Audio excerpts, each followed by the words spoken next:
Cette double explosion de Boston occupe évidemment une large place dans les journaux en ligne. Ce matin, Anne Souhaitemont, bonjour. Vous avez épluché pour nous la presse internet. Immense émotion, tout d'abord dans les médias américains, évidemment. Oui, d'abord dans la presse de Boston, par exemple, le Boston Globe qui titre ce matin sur le bilan, 3 morts et au moins 140 blessés, avec des photos qui tournent régulièrement tant elles sont impressionnantes. Dans le Boston Globe, toujours une carte intéressante et qui fait écho à ce que vient de nous dire Emmanuel Saint-Martin. Vous voyez les deux explosions et puis l'espèce d'étoile bleue, ce serait une troisième bombe qui aurait été retrouvée un petit peu après la ligne d'arrivée. Et puis toujours le Boston Globe qui parle évidemment de ce qu'a promis Barack Obama. Le FBI est à l'œuvre et toutes les ressources nécessaires seront évidemment mises à disposition. Autre quotidien de Boston, le Boston Herald qui titre ce matin sur la ville qui pleure ses morts et parmi ces 3 victimes, comme le disait encore une fois Emmanuel Saint-Martin, une toute jeune fille,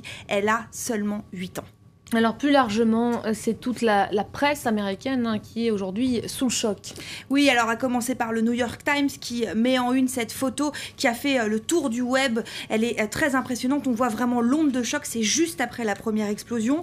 Vous avez aussi USA Today qui parle d'une nation unie face à la tragédie, ou encore le Wall Street Journal qui met cette photo juste après l'une des explosions, les secouristes au travail au chevet des très nombreux blessés. Et puis le Washington Post, lui, publie un diaporama. Cette photo, je l'ai choisie parce que c'est une femme qui, juste après les explosions, recherche une de ses amies. Son nom, c'est April.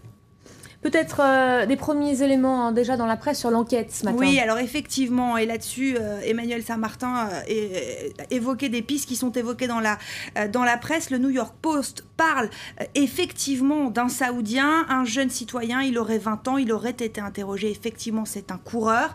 Et puis dans le Daily Mail, un journal britannique, on parle d'un autre homme qui aurait été repéré, qui lui serait recherché, qui porterait un pull noir avec une capuche.